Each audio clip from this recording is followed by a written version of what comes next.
እኔ የምለው ሰው ሁሉ ፍቅረኛ ከየት እያገኘ ነው? እዚህ ቲክቶክ ላይ እኮ እኔ ብቻ ብቅምለው በቃ እኔ ብቻ ቀረሁ እንደ ወዴ ላይ ገጠር እያልኩ ኧረ ፈጣሪ እኔ ከየት እንደምታመጡ ሲነገሩኝ እኔ ሞጊ ድረስ ሁለቱኛ ልንጣ እንዴ የጠፋችሁ ልጅ አንቺ ምንድን ነው የምትሰሪው? ምን እየሰራሽ ነው እዚህ? ናቲ ነው። የት ነው የጠፋሽው? ናቲ ለልጄ ልብስ ገዝቼ በመጣሪና አላስገባልኝ። የት አለ እሱ? ለዛ ነው ታዲያ እዚህ ጋር ቆምኩት። ለምንድን ነው ያባረረሽ? አላስገባም አለኝ። እንዴ ምንድን ነው ያልሽው? ለልጄ ልብስ ገዝቼ ነው። አንቺ እርጉዝ ነሽ እንዴ? ነፍሰ ጡር ነሽ እንዴ? ወደፊትም ቢሆን መውለድ የት ይቀራል ታዲያ?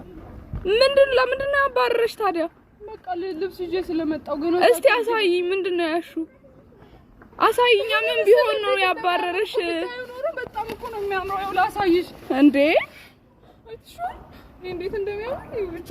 ወይኔ ኧረ በጣም እኮ ነው የሚያምረው። ከየት ነው የወሰድሽው?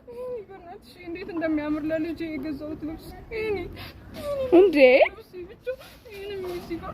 እስቲ ተረጋጊ በእናትሽ። እንዴት አባቱ ነው የሚያምረው በእግዚአብሔር ስም። እስቲ ፈጣሪ እንዴት አስገባኝም? እኔ ጾታ አውቀሻል እንዴ? እኔ መሰለ ልብስ ወይኔ በፈጣሪ እንዴት አባቱ ነው የሚያምረው።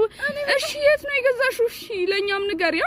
እኔ ስልክ ቁጥሩን ለሁላችሁም እዛ ጋር አስቀምጥላችኋለሁ። ሁላችሁም ማግኘት ትችላላችሁ። በፈለጋችሁ ዲዛይን ማሰራት ትችላላችሁ። በፓኬጅ አለ። የፈለጋችሁትን ፎቶ አንስታችሁ አምጥታችሁ ማሳየት ትችላላችሁ። ከዛ በኋላ በፈለጋችሁ ዲዛይን ሁሉም ይሰራል። አሁን ለዚህ አስቢው ይጩትና የኔ ልጅ እቺን ታረጋለች። ወይኔ በፈጣሪ እንዴት አባቱ ነው የሚያምረው። በእናትሽ ለኔም ታዥልኛለሽ። በቃ ተይኝ። እኔ ባሌም ለምን አላስገባ እንዳለ ለዛ ነው በቃ እኔ ተማረረ። እሺ አሁን ታዲያ ለምንድን ነው የምትናደጂው?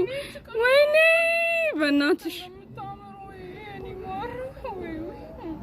በቃ ተይኝ። እኔ አልፈልግም። እንደው ስልክ ቁጥሩን ግን አስቀምጥልሻለሁ። ከዛ ሄደህ ታገኛለሽ። እኔ ገና ከሱ ጋር አልጨረስኩም። እና ወዴት ነው የምትሄጂው?